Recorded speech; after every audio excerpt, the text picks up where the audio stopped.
that describes the Immaculate Constellation government program. So we will do that now. Every member up here has a copy of it.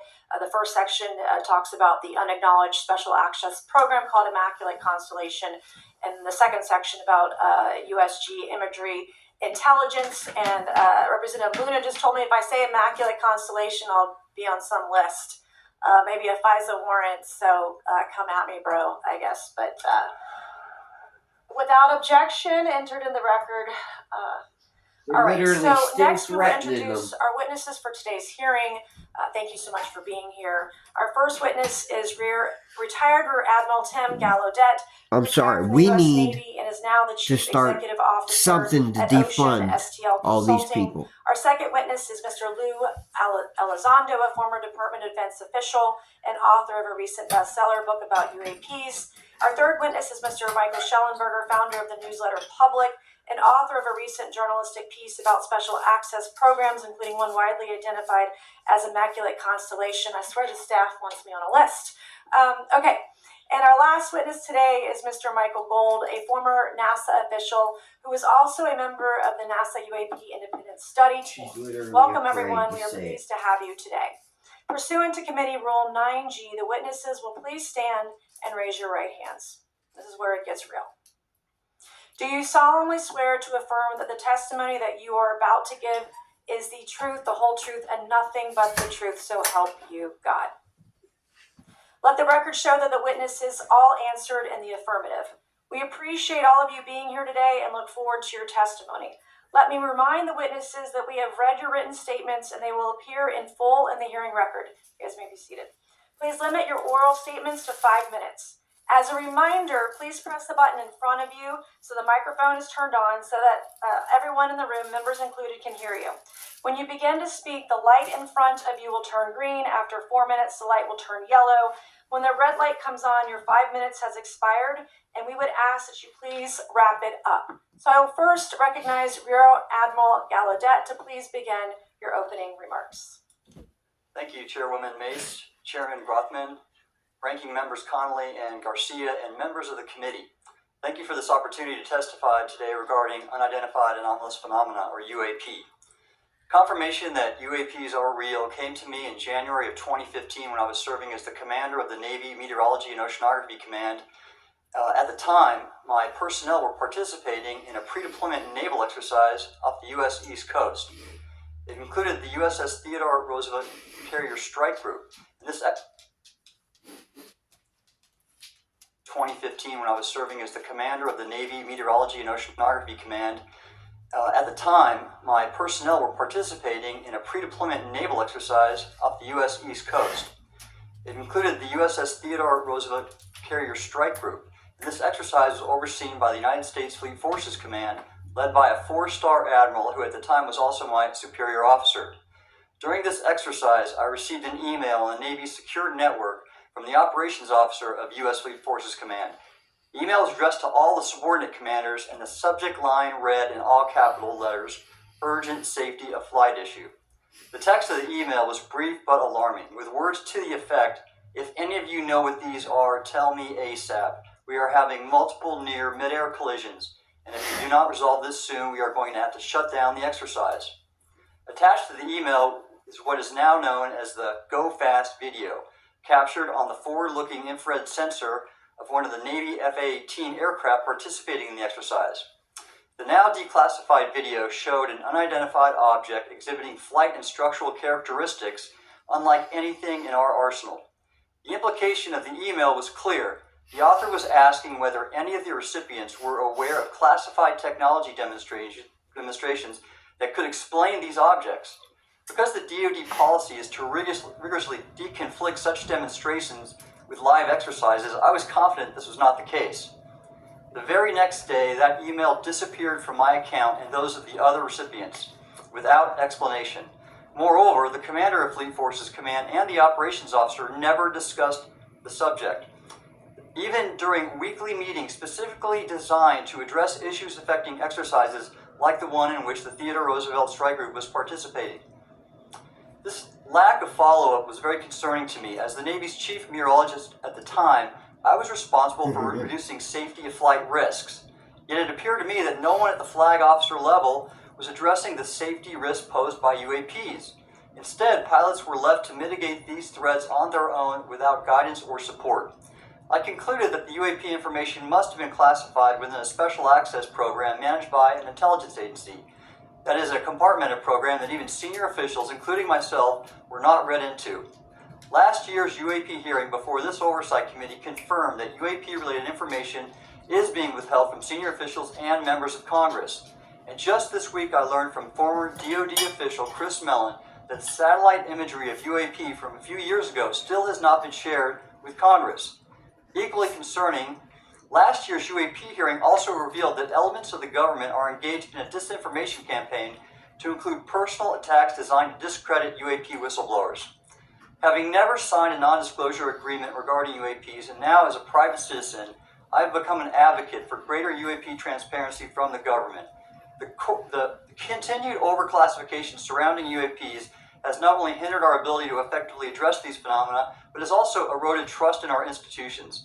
While I applaud previous bipartisan legislation passed by Congress concerning UAPs, a more comprehensive approach is needed to address the broader implication of UAP on public safety and national security, as well as the socioeconomic opportunities that open UAP research could unlock. Therefore, I recommend Congress take the following action, which I believe will receive bipartisan support. First, establish robust oversight of the executive branch's management of UAP information by directing key officials, beginning with the director of the DoD's All-Domain Anomaly Resolution Office, to provide comprehensive briefings on what the government knows about UAP and does not know. 2, enact the provisions of the UAP Disclosure Act that establish a UAP Records Review Board to ensure independent oversight, transparency, and accountability in the government's handling of UAP information. And 3, strengthen the UAP Disclosure Act and future reauthorizations with provisions that mandate a whole-of-government approach to addressing UAP. In closing, I will share my personal reasons for speaking out on this topic. First, as a former science agency leader, having led the National Oceanic and Atmospheric Administration, I've always sought the truth in human knowledge and thought. Now that we know UAP are interacting with humanity, and these include unidentified submerged objects in the ocean, we should not turn a blind eye, but instead boldly face this new reality and learn from it. Additionally, at a time when leaders in government leave much to be desired, I feel obligated to show moral leadership on this issue of UAP disclosure by validating the credibility of the courageous men and women who have come out as witnesses and whistleblowers to expose the truth. My speaking out has encouraged others to do the same, and it's my hope over time that a number of your constituents will want to know the truth about UAP, and this number will increase to such an extent that the congressional action I've just recommended will become inevitable. Thank you, and I look forward to your questions. Thank you. I would now recognize Mr. Elizondo for his opening statement. Oh, here he comes. Greetings, Disinformation himself. Chairman Rothman, ranking members Connolly and Garcia, and members of the committee. It is my honor and privilege to testify before you on the issue of unidentified anomalous phenomenon, formerly known as UFOs. On behalf of our brave men and women in uniform and across the intelligence community, as well as my fellow Americans who have awaited this day, thank you for your leadership on this important matter. Let me be clear. UAP are real. Advanced technologies not made by our government or any other government are monitoring sensitive military installations around the globe. Furthermore, the U.S. is in possession of UAP technologies, as are some of our adversaries.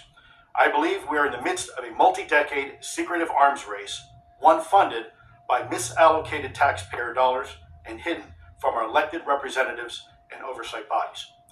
For many years, I was entrusted with protecting some of our nation's most sensitive programs. In my last position, I managed a special access program on behalf of the White House and the National Security Council. As such, I appreciate the need to protect certain sensitive intelligence and military information. I consider my oath to protect secrets as sacred, and I will always put the safety of the American people first. With that said, I also understand the consequences of excessive secrecy and stovepiping.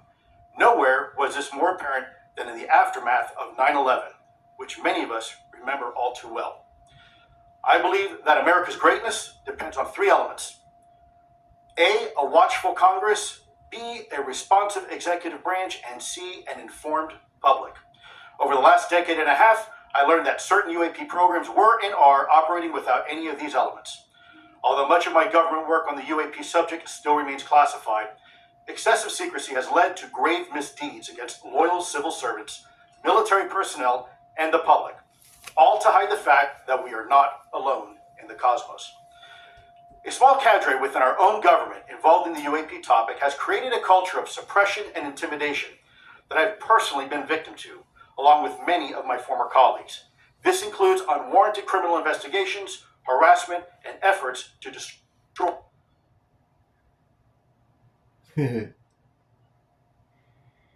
You know they're cutting him up.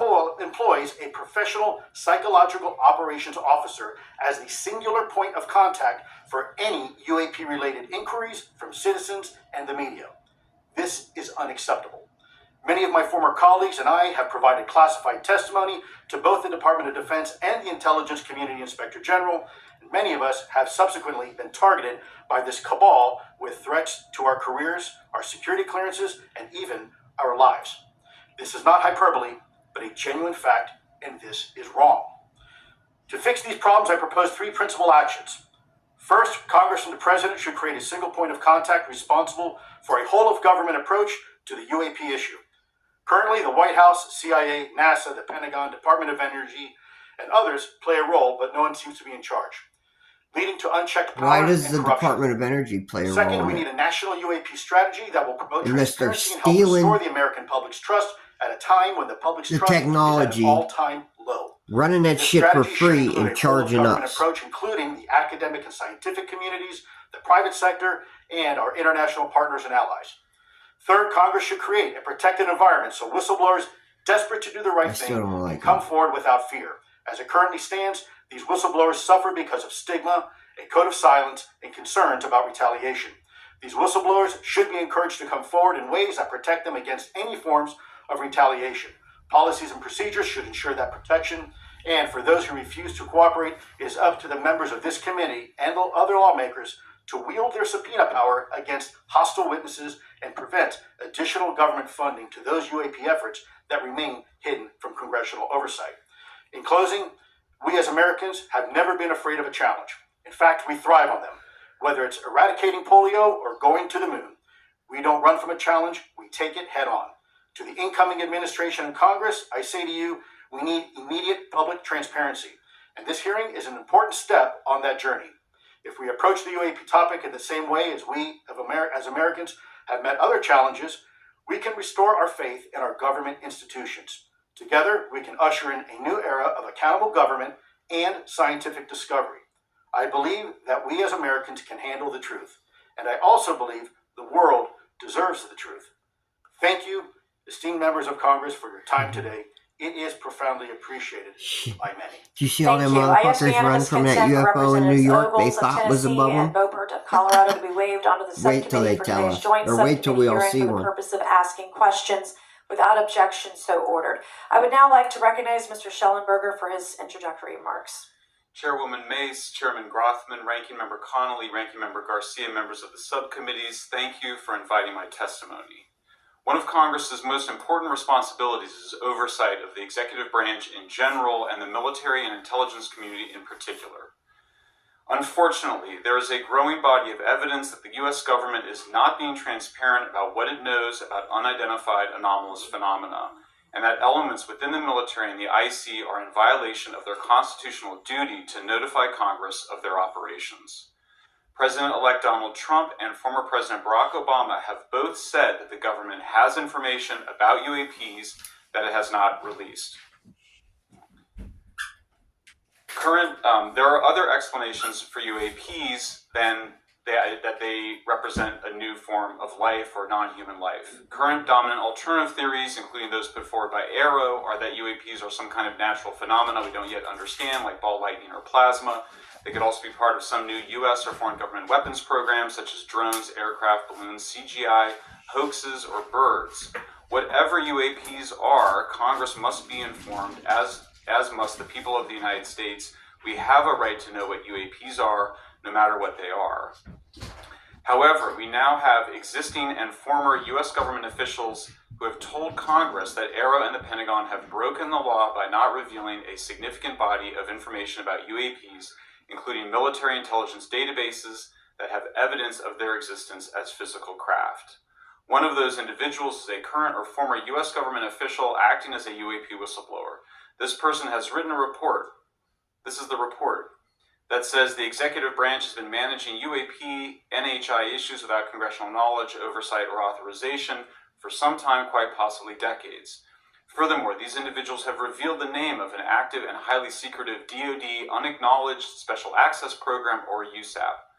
The source of that document told me, that the USAP is a strategic intelligence program that is part of the U.S. military family of long-standing, highly sensitive programs dealing with various aspects of the UAP problem.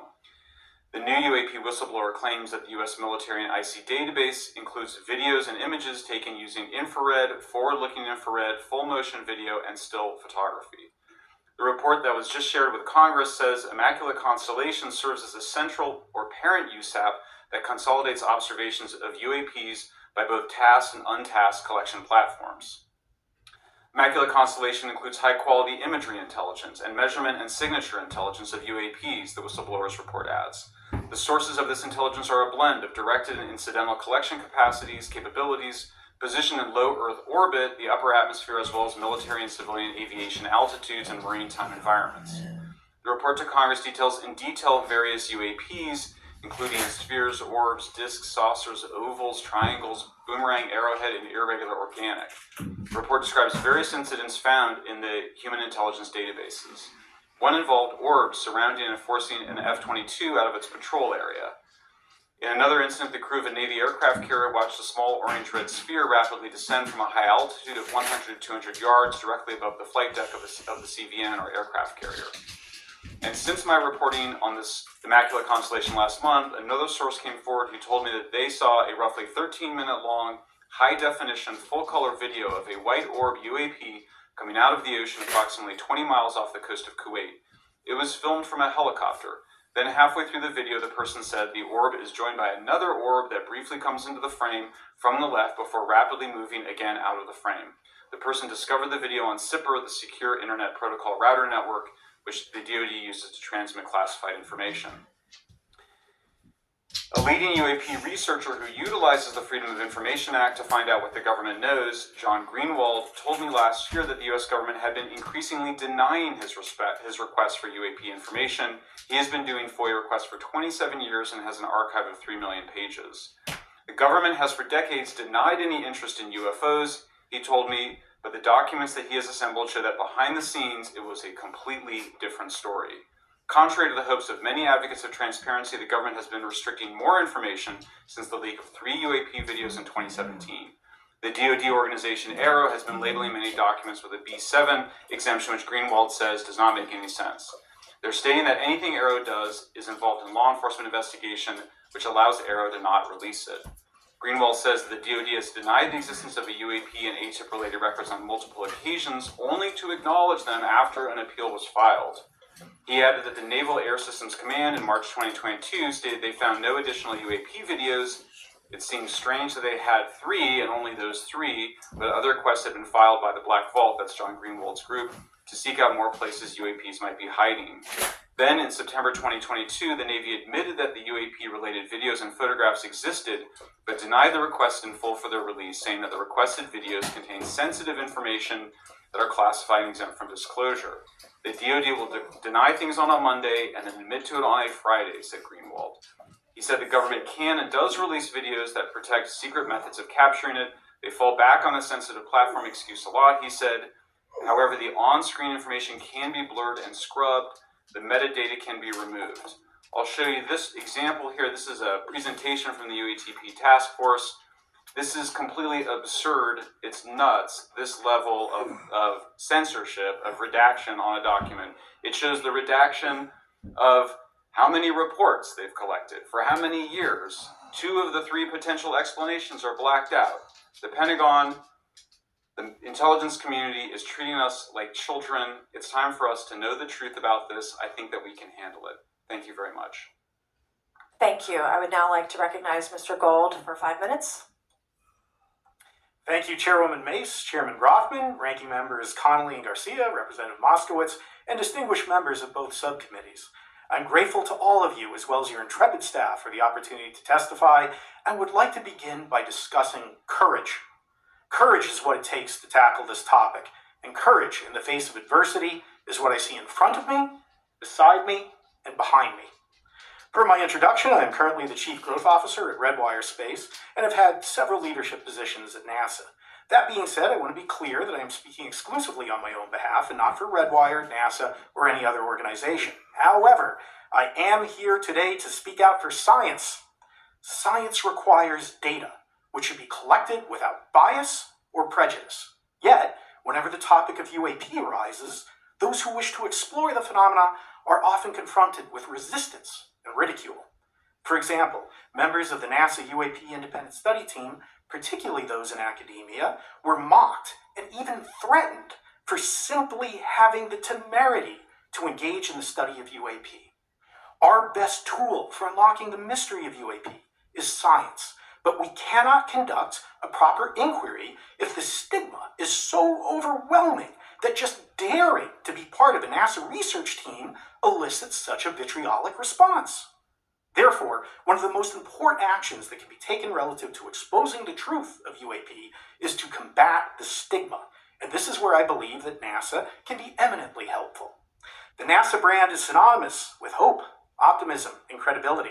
If you were to take a walk down the National Mall, you would immediately see the NASA logo on t-shirts, hats, and bumper stickers. Few federal agencies enjoy this kind of popularity. I've never seen anyone wearing an Office of Personnel Management t-shirt, which is why NASA could play such an influential role. Specifically, NASA could, with relatively little cost and effort, host symposia on UAP, or even just participate in existing panels examining the topic. NASA personnel stepping forward and participating in such discussions would make a powerful statement to the scientific community that UAP should be taken seriously and researched accordingly. In regard to research, NASA has vast archives, much of which may contain important UAP data. Again, for relatively little cost and effort, NASA could create an AI or ML algorithm that could search the agency's archives for anomalous phenomena. I suspect that such an effort would not only result in information that will help us to understand UAP, but could result in data that will assist in other areas of scientific inquiry, such as anomalous weather or meteorite activity. Beyond its existing archives, NASA could act as a clearinghouse for civilian and commercial UAP data. During my work on the UAP Independent Study Team, it quickly became evident that there is no clear or well-publicized process for civilian pilots to report UAP sightings. The stigma associated with UAP hampers the number of pilots that would report such phenomena, but even for those who overcome the stigma, I believe the current FAA guidance is largely unknown and poorly understood. In order to effectively collect UAP data, the Independent Study Team recommended the use of NASA's Aviation Safety Reporting System, or ASRS. This system, which is administered by NASA and funded by the FAA, provides a confidential means for the reporting of safety violations in a voluntary and non-punitive manner. Over 47 years, the ASRS has collected nearly 2 million reports. ASRS is the perfect tool to collect UAP data, which could then be collated by NASA and shared with the public at large. Leveraging ASRS could create a treasure trove of UAP data, potentially hundreds of thousands of reports, supporting this hearing's goal of exposing the truth. And I'm grateful to our two co-chairs and other members who have already incorporated this idea into proposed legislation. At this hearing, and as others have demonstrated, the UAP issue is justifiably dominated by national security and defense. However, I would urge the subcommittees to keep in mind the numerous ways that NASA and the FAA, as well as commercial activities in the air, in space, and in the water, can generate a massive amount of invaluable data on anomalous phenomena. I cannot help but be excited by the potential for such an endeavor, since scientific discovery is driven by anomalies. It's the existence and study of anomalies that led to the theory of relativity, quantum mechanics, and nearly all of humanity's scientific breakthroughs. This is why the study of UAPs should be embraced, since whatever is occurring, the chance to garner new knowledge should never be ignored.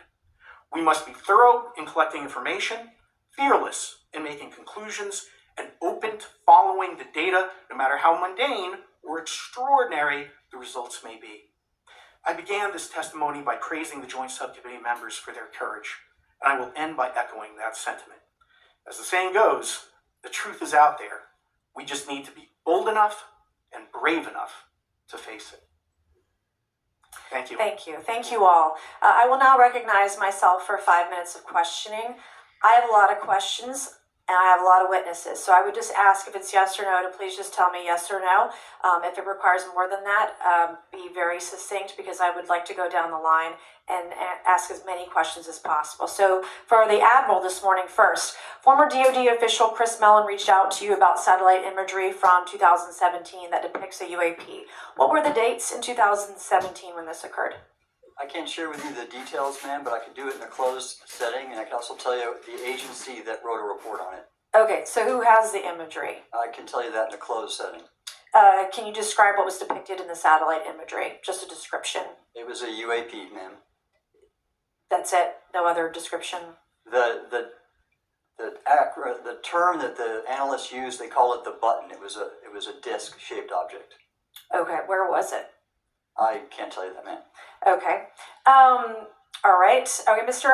Elizondo, you state in your testimony that, quote, advanced technologies not by our government or any other government are monitoring sensitive military installations around the globe, end quote.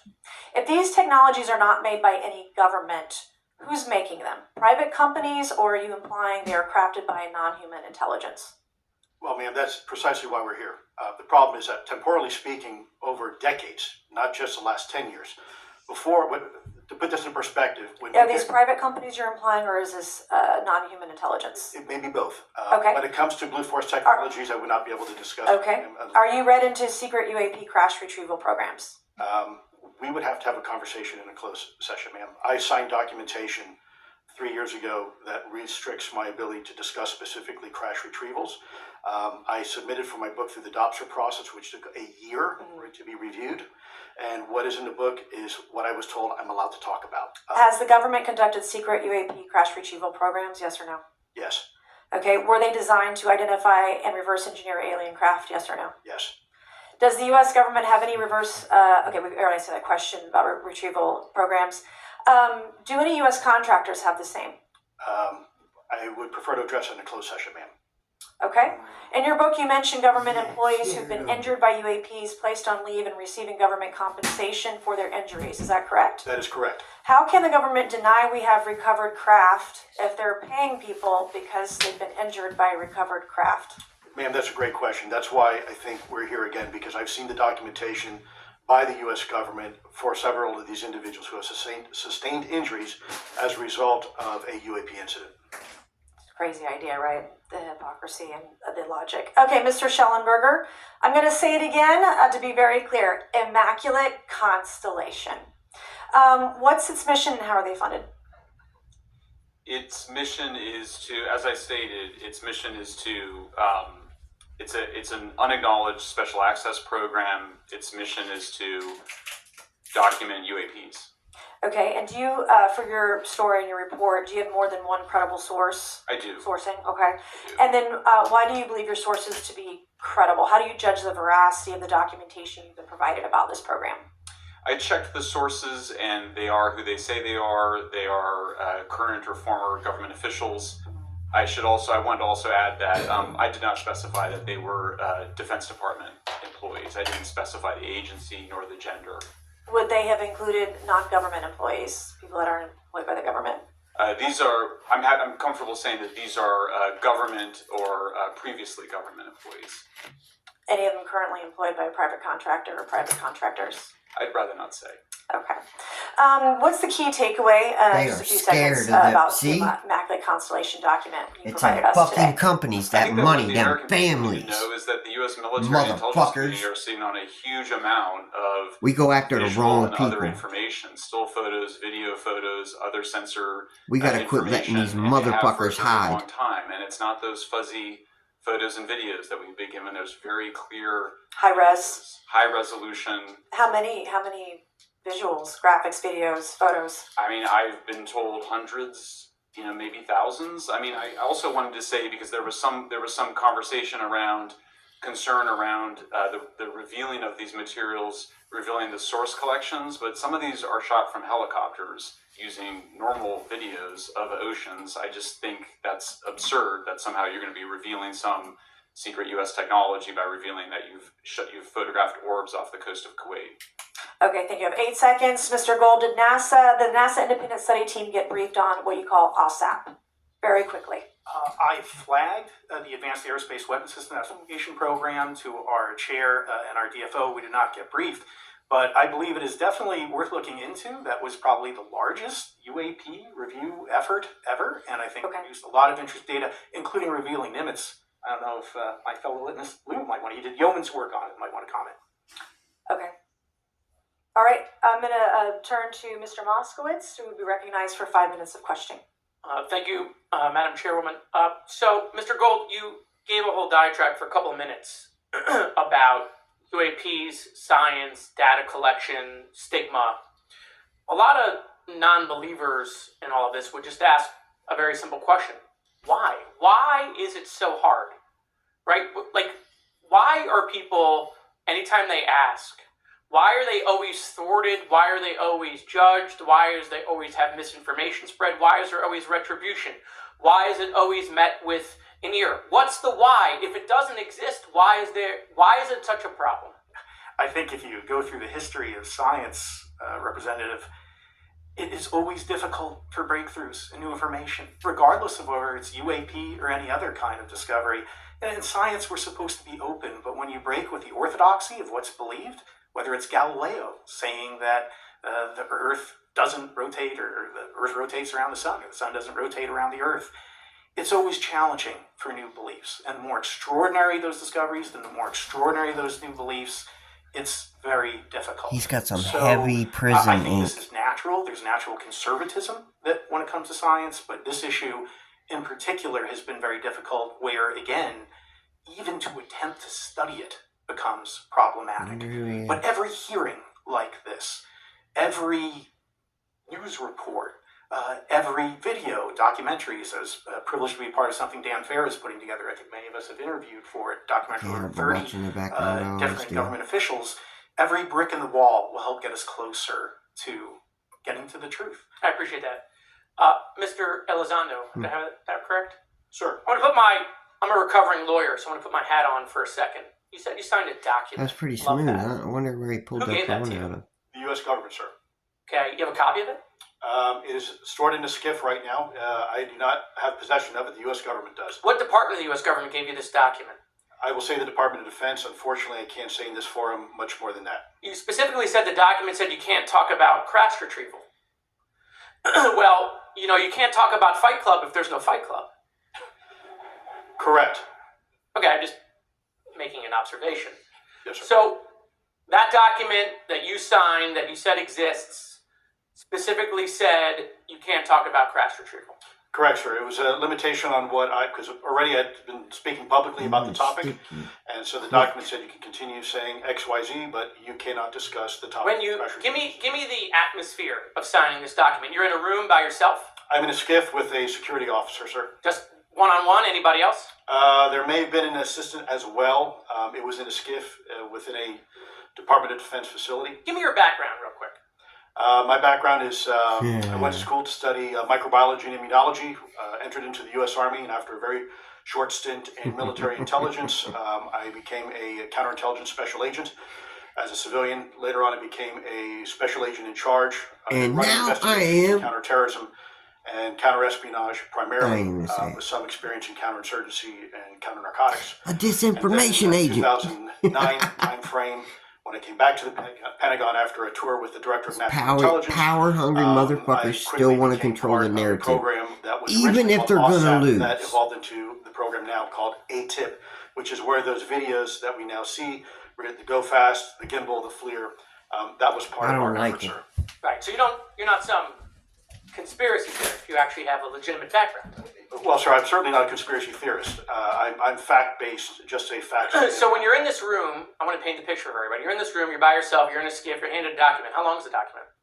It's about a page front and back. So basically, you have some things they call trigraphs, which I cannot, again, talk to. How long were you given to sign the document? As long as I needed, sir. And what if you didn't sign it? Well, I suspect there'd be repercussions. I wouldn't have access to certain information. Were you allowed to ask a lawyer, or weren't allowed to ask for a lawyer to review the document? It was an option, but they probably wouldn't have allowed me to, because the document itself is pretty explicit about you have to be, putting me in an interest. Let me try to thread the needle here. There are certain documents that we have in the U.S. government that allow people to have access to certain programs, whether it's a special, and I'm going to be very generic here, whether it's a special access program or a controlled access program, SAP, CAP, whatnot. How many people have to sign that document? It depends how many people are going to get access to the information, sir. Okay. Last question. Doctor, real quick, can you tell us about the Omaha incident in greater detail? I've read your background, right? Some people would label you as a member of the deep state, since you worked in government for a long period of time. But can you tell us more about that incident? You've written a lot about that. I wrote a lot about incidents like it, Congressman, but that specific incident involved the USS Omaha, the littoral combat ship of the U.S. Navy operating off Southern California. I don't remember the exact date. It was within the last decade. And what the watchstanders on the bridge observed was a UAP, again, something that was aloft but had no observable exhaust or control surfaces. So it was something that couldn't be explained. And then they saw it enter the water from the atmosphere and going through the air-sea interface. And so thus exhibiting transmedium travel. Thank you. I yield back. Thank you. I'll now recognize Mr. Grothman for 5 minutes of questioning. Yeah, we'll start with Mr. Gallaudet. During a previous UAP hearing, Navy Commander David Fravor discussed a TikTok object engaged in 2004. Are you familiar with the incident, the TikTok incident? Yes, sir. That's almost 20 years ago, right? Yes, sir. It's been said there are more videos, documents, and reports related to this incident. Do you believe the information regarding the TikTok incident should be available to all members of Congress? And in your expertise, what reason would the Department of Defense possibly have for not releasing information that's over 20 years old? Thank you, Congressman. I don't think there's any good reason to withhold information and important data, especially of national security concern, from Congress. Well, what would they say? I will speculate, sir, that they don't want to share that kind of information because it reveals weaknesses in our ability to monitor and protect our airspace. Okay. In your written testimony, you claim last year's UAP hearing before this Oversight Committee confirmed that UAP-related information it's not being withheld, but that elements of the government are engaging in a disinformation campaign to include personal attacks designed to discredit UAP whistleblowers. Could you elaborate on that statement a little? Yes, sir. Earlier this year, I met with the DoD's All-Domain Anomaly Resolution Office, and what I thought would be a 90-minute meeting just to meet with leadership turned out to be an hours-long influence operation on me, where they attempted to convince me of the validity of the very flawed and error-ridden historical records report. In addition, they tried to have me question very valid UAP reports like the Tic Tac incident, and even coming to stating possibly that the Tic Tac was American technology. And then, of course, if you ask David Fravor or Alex Dietrich, the two witnesses, they were convinced it was otherwise. And then, and they also cast discredit on various UAP whistleblowers and witnesses to question their validity and credibility as witnesses. Okay. We'll go to Mr. Elizondo. Hope I got that right, or not at least Close enough, sir. You're familiar with the recent drone incursion over Langley Air Force Base? Yes, sir. The owners of these drones remain unclear. The U.S. military has not been able to give us in Congress an answer. Given your experience with the Department of Defense and the intelligence community, how frequently are UAP sightings over military installations? And secondly, I suppose hypothetically you could have incursions over just, say, regular airports. Is it obvious these incursions are more likely over military facilities than just a random airport out there? Yes, sir. There's definitely enough data to suggest that there is certainly some sort of relationship between sensitive U.S. military installations, also some of our nuclear equities, and also some of our Department of Energy sites. There is a long historical record that some of your colleagues may have documentation that demonstrates this. This is not a new trend. This has been going on for decades, and that information's been obfuscated, unfortunately, from folks like you in this committee. And I think that's problematic because ultimately, at the end of the day, we have a significant situation here. We have something that can enter into U.S. airspace completely with no attribution. And how long has this been going on? Sir, decades, and there's information that will hopefully be entered into the Can you record. think of any possible reason why they can't release any information they have on something, say, 15 or 20 years old? Sir, if I could echo my colleague here, Admiral Gallaudet, I think one of the big issues that we have in the intelligence community, Department of Defense, is we don't want to broadcast any potential vulnerabilities or weaknesses in our national defense systems or our intelligence collection platforms. Therefore, when you have a conversation where you address a problem for which there is no solution, it makes that a very uncomfortable conversation to have. Okay, we'll switch to Mr. Schellenberger. The primary reason you're here today is because you published an article on the news publication that you own called Public, right? Alleging that a new unnamed government whistleblower has come forward asserting that a highly classified program exists dedicated to recovery and reverse engineering of UAP technologies. Can you give us what specific evidence you have, or that your source provided you to substantiate the claims about the existence of the Immaculate Constellation program? Well, you have the report in front of you now, so you can see it for yourself. I checked the report, and I did not find it based on existing cases. It was new cases for me. I hadn't found anybody. So that answered for me that it was not obviously circular reporting, which is one of the big concerns in this space. I also had the name of the program confirmed by more than one additional source. And then I checked to make sure that the source was who they claimed to be. Okay. I should also say that when I said before it was this database, it is a much broader program, and that also includes human intelligence, and then, as you mentioned, the retrieval and the... Any knowledge of what country these things originated in? No, I have no idea. Okay. Okay, I will now recognize Mr. Burchett for 5 minutes of questioning. Thanks, Chair Lady. I request unanimous consent to enter into the record documents provided to us regarding legacy UAP programs and psychological operations. Lou Elizondo. So ordered. I also want to thank my buddy Jeremy Corbell for providing us documents and access to some whistleblowers. Mr. Elizondo, what is your last position with the federal government? Sir, I was the Director of National Programs Special Management Staff, managing a White House Special Access Program on behalf of the National Security Council. How would you characterize UAPs? An enigma, sir, and a frustration. We're talking about technologies that can outperform anything we have in our inventory. And if this was an adversarial technology, this would be an intelligence failure eclipsing that of 9/11 by an order of magnitude.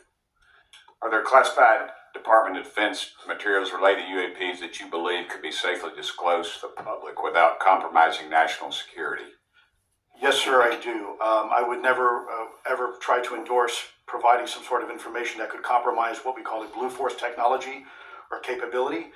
But I do believe there's a lot of information regarding this topic, and I've been very vocal about it, that should be shared not only with the public, but most importantly, with members of Congress. Are you familiar with my friend David Grush? Absolutely, sir. I had the privilege and honor of working with him myself several years ago at U.S. Space Force.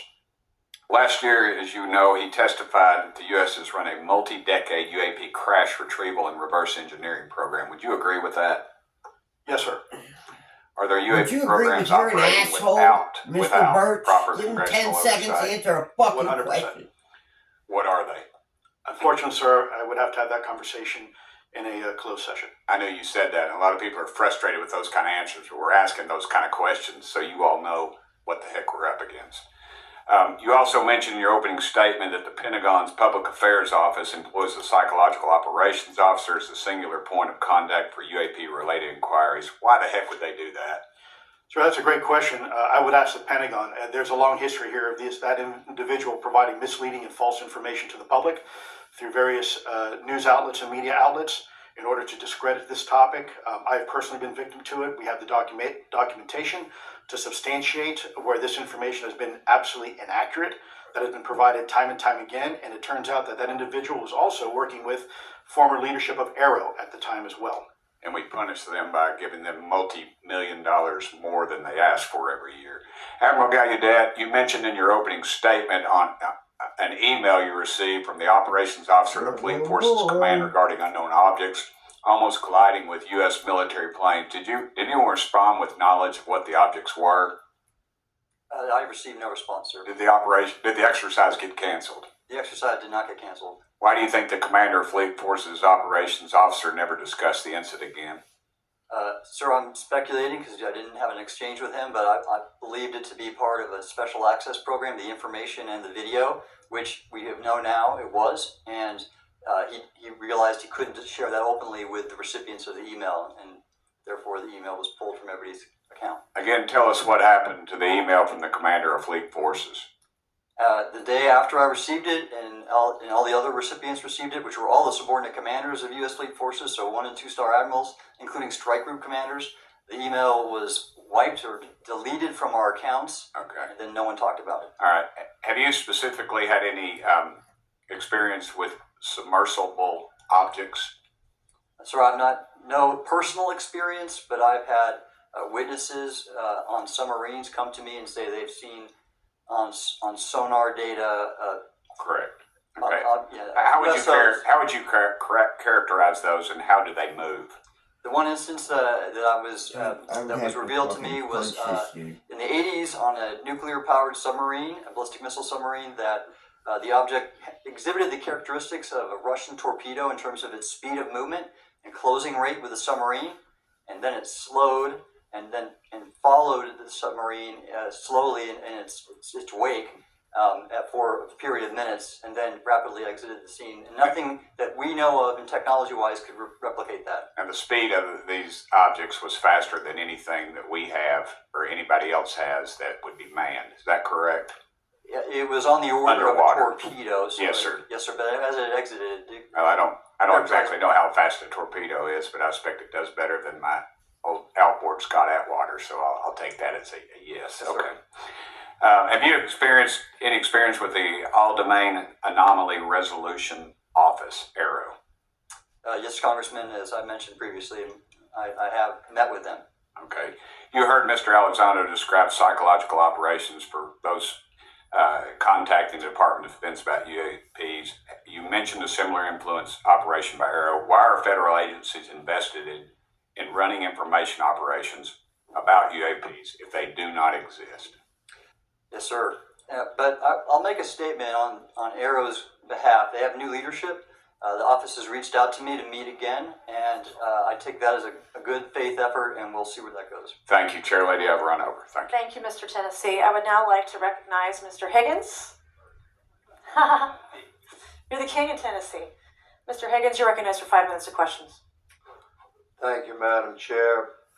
Mr. Elizondo, Mr. Schellenberger notes in the report that we've been given for this hearing.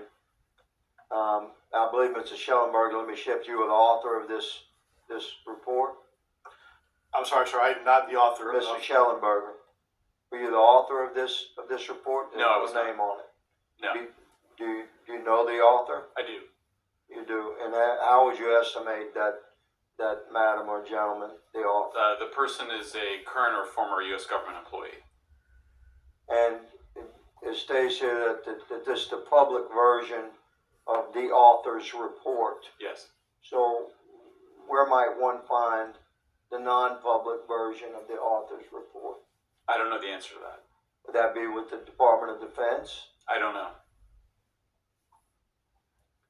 But you do know the author. I do. You know what the author's sources were? The author's sources are described in the report. These databases, the Immaculate Constellation. But you expressed some confidence in the sources I would. earlier in I do. testimony. You expressed confidence. So do you know those sources? I do. Are they within the Department of Defense? I can't say. You can't say or you won't say? I won't say. Okay, why not? Because I protect my sources, and I think they're But you're not naming them. It's a big department, but many of us on my side of the aisle would say it's far too big. So You're talking about the Department of Defense, sources from within the Department of Defense? I'm not willing to reduce the Okay. potential universe of where my sources might be. Okay, moving on. In this report, Mr. Elizondo, for reference, several types of allegedly alien craft or possibly alien craft or unknown aerial phenomena, what we used to call UFOs, are described. Spheres and orbs,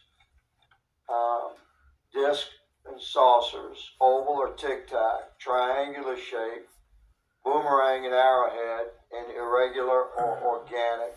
Mr. Elizondo, does that summarize to you the types of craft that we're discussing today? Sir, that is a general morphology, historically speaking, of Okay, UAP. so those descriptions are very different craft. Is it your assessment that they would come of different origins? It's possible, but it's also could be a matter of utility. And let me just state for the record, I never read the report that or the article that Mr. Schellenberger put out. The reason That's a good point. We're just referencing it. Yes, sir. For descriptive purposes for the American people.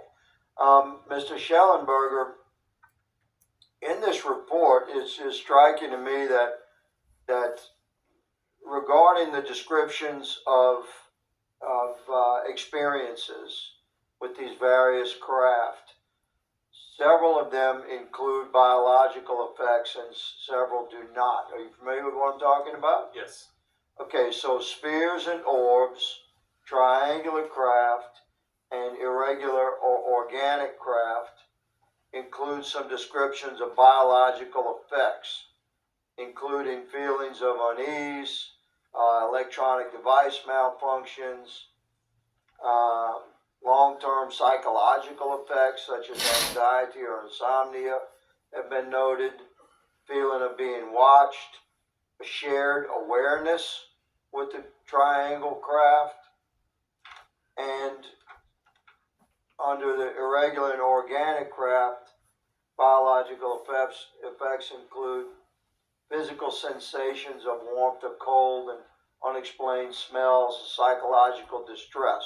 So these are very specific descriptions of the reactions of human beings, which allegedly have been noted from a study here, a report.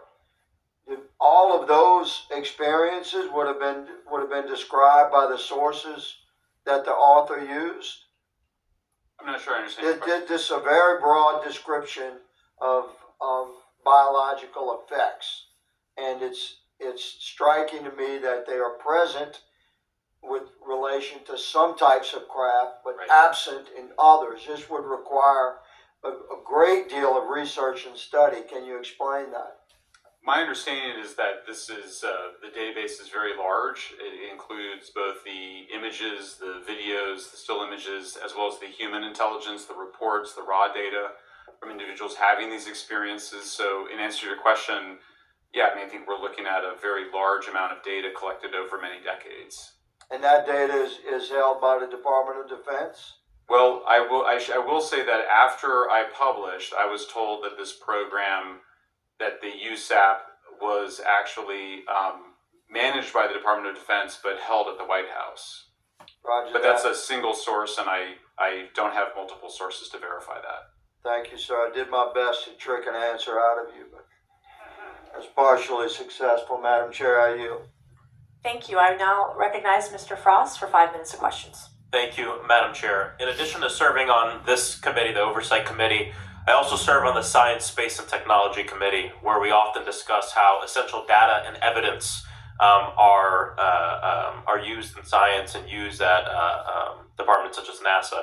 During a hearing, NASA Administrator Nelson affirmed the importance of NASA in helping us to understand UAP. Mr. Gold, if the government doesn't have the data it needs on UAP because, say, someone who saw something is concerned about stigma, public backlash, etc., or maybe there's just not good systems in place, How are we supposed to ultimately figure out what's going on? Yeah, thank you for the question. And let me compliment Administrator Nelson that there wouldn't have been a UAP independent study team if it wasn't for his leadership and courage. We're talking about data and where we can get data from. As I described, NASA has whole archives of data, much of which I believe will likely have information that will help inform UAP. We need only look. And again, in an era with AI and ML, we can relatively quickly and easily go through it. So I think it's something that we should encourage NASA to do. However, per Chairman Grothman's comment about UAP focusing on national security sites, I believe there's something, sir, that you may have heard of called sensor bias. That because we've got more cameras, more monitoring of national security, we don't know how extensive UAP activity may be over civilian areas. And this is to the second part of your question, where we're not collecting the data. We're not collecting sufficient data from pilots. We're not collecting sufficient data from civilian and commercial activities. And this is, again, where ASRS, I think, could substantially change that, get the data out there, and allow us to do good science. Thank you. I mean, on the data, I'm a really big proponent of transparency.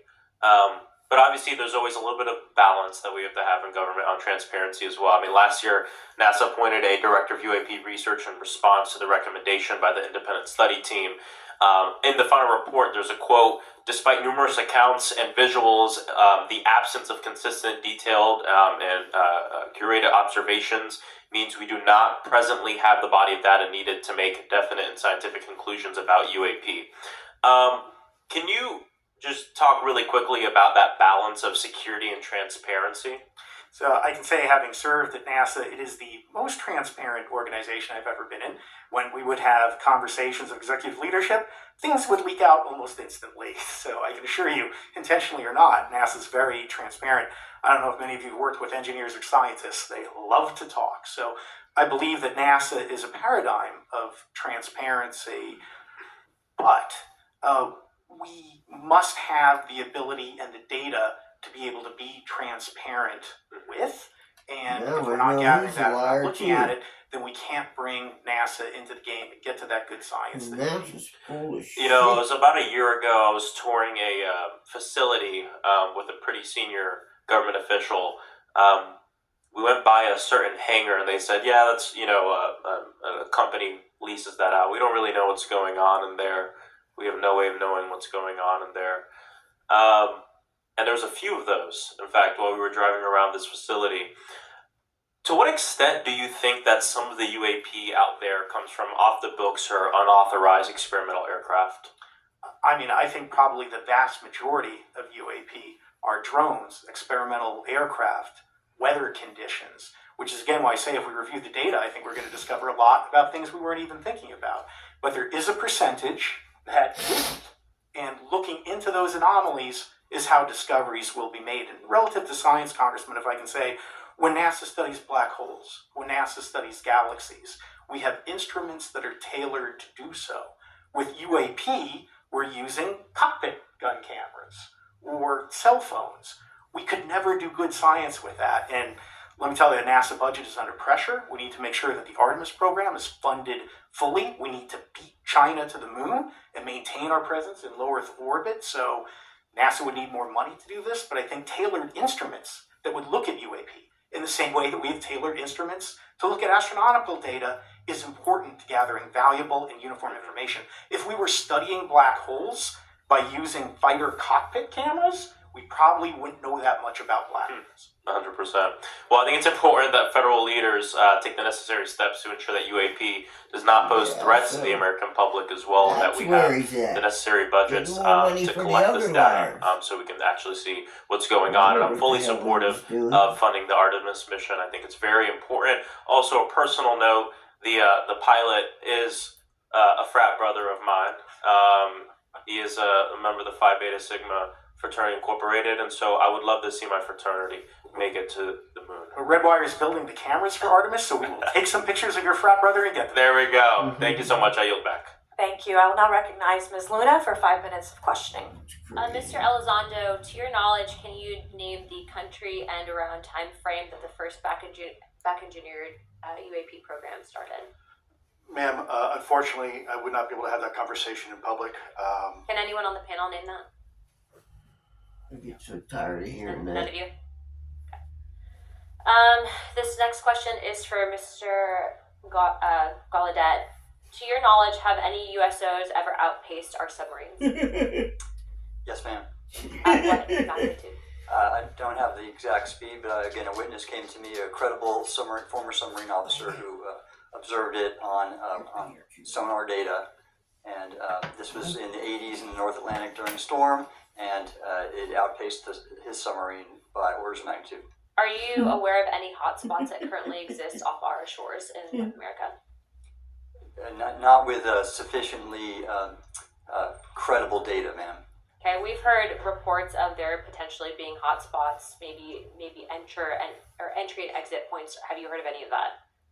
I have not, ma'am, but my colleague here, Mr. Elizondo, does discuss some USO activity that he's observed in certain DoD databases.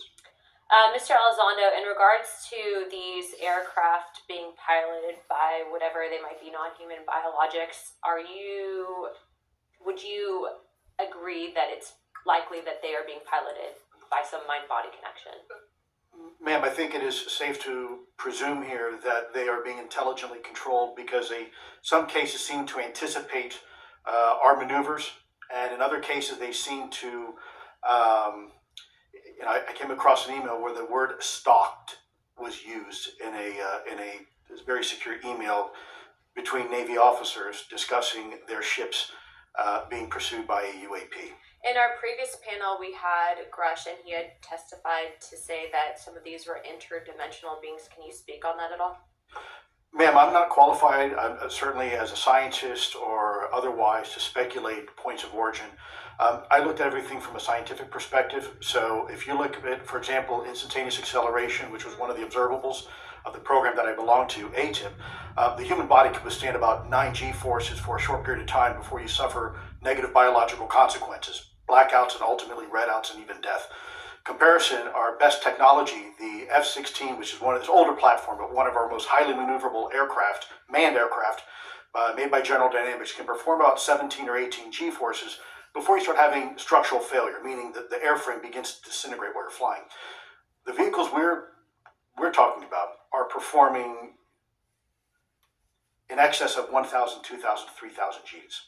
So would it be safe to infer that they're living craft?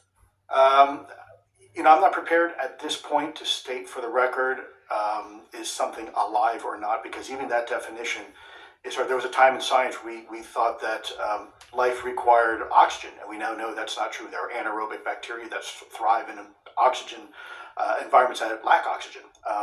And so also same with photosynthesis. When I was in college, I was told everything is derived from photosynthesis as a form of energy. In reality, that's not true. There are things that live off of chemosynthesis. So we're constantly having to reevaluate our understanding of what the definition of life is. Do any of you ever come across reports from people that claim to have firsthand experiences with these entities, whatever they might be, or these aircraft, and then as a result, whether or not they're religious, find that these things will automatically disappear? Anyone, this is open to any of you on the panel. So just real quick, because I'm running out of time. Lou? Ma'am, I've always been a nuts and bolts kind of guy. When I was at ATIP, I was focusing more on the performance characteristics and less on the potential occupants. Okay, the reason I ask is because it seems like, just based on our conversations, that we've had people that say that there are good and bad of whatever these things are. And so my concern from a national security perspective is A, that true? B, are you guys hearing reports of that? And C, I think moving forward in regards to technology, Mr. Gold, if you can answer this real quickly, some of these aircraft, it seems that they are operating off of energy that we don't currently have. But just yes or no, in your opinion, if we were able to obtain that, would that impact humanity for the better or negative? It would certainly save us some money on funding on Artemis. Definitely. And this is a national security issue, that if there is such technology out there, we're not the only country that might have access to it. We don't want to be on the wrong end of technological surprise. Okay. Thank you guys for your time. All right, thank you. I will now recognize Mr. Garcia for 5 minutes. Thank you. And I apologize for stepping out. My governor is here upstairs, so I'm trying to get in between meetings. So I apologize for that. I want to just start by just asking everyone on the panel or witnesses, and I had a chance to read all the testimony before, but just to set the agenda, just if we can go down real briefly. Do you believe, just for the record, that the federal government, any part of the federal government, is knowingly concealing evidence about UAPs from the public? Oh yeah. Yes, sir. Oh yeah, for sure. 100%. Yes. Yes. Thank you. I also want to just go down the line. I know many of you have already said this, but just for the record again, just briefly, what do you believe UAPs could be or are? Strong evidence that they are non-human, higher intelligence. I echo my colleague's comment, sir. Genuinely do not know. Yeah, you do. You Don't know, but we well, must find out. Okay, thank you. I appreciate those answers, gentlemen. I think this is obviously another remarkable hearing with just really important information, so I thank all of you for answering the questions. Admiral, I just want to go back to one thing. Now, last year our subcommittee heard from two retired Navy pilots, Lieutenant Ryan Graves and Commander David Fravor, regarding UAPs. Actually, I think Ryan is here in the audience and been a great person to get to know and to have conversations with. He, of course, has been involved in the Safe Airspace for Americans Act with Chairman Graves, with Chairwoman Mace for UAP reporting by civilian aviation personnel. Can you discuss briefly why it's important for civilian pilots to be able to report UAPs and why these legal protections are critical for our national security? Yes, Congressman, thank you. And I did invite Ryan Graves as my guest, as I'm on his advisory board for the Americans for Safe Aerospace, and legislation that you supported and introduced, I fully support as well. And I think it's important that more civilian pilots, commercial pilots, report so we can better understand and learn and do research on UAP, as well as remove the stigma so more citizens report on what they observe. And also, it'll only contribute to aviation safety when we have a better understanding of where these UAP are, how they operate, and at what frequency and what capability level. So it's important for aviation safety, and it'll be important for moving science and research forward. Thank you, sir. And I just want to reiterate to my colleagues, I mean, this is a very bipartisan piece of legislation, and we just got to continue to get this through the Congress, and it's incredibly important that civilian pilots have the opportunity to safely report the UAPs that they are seeing or encountering in the air. And I can't express how critical this piece of what I believe is a larger collection of evidence and facts actually happen. We've been approached by pilots. I've talked to folks that have been engaged with our office and others, and there is still enormous stigma. And essentially, we don't have a system where folks are feeling free to be able to report what they're seeing. And so I just want to reiterate that advocacy. Mr. Gold, in your testimony, you discuss NASA's aviation safety reporting system, a confidential, non-punitive reporting mechanism. In the Safe Airspace for Americans Act, we explicitly allow for civilian reporting, of course, of UAPs. Can you explain why the NASA task force recommended the use of the aviation safety reporting system? The aviation safety reporting system is an existing system that is trusted, that has taken hundreds of thousands, now millions of cases. And again, recognizing budgetary constraints, this seemed like the perfect way to be able to gain more data. And when it comes to the stigma, sir, it's something that pilots are used to reporting on, that crew is used to reporting on. So it's a great way to get data, to overcome the stigma without spending really that much more additional money, since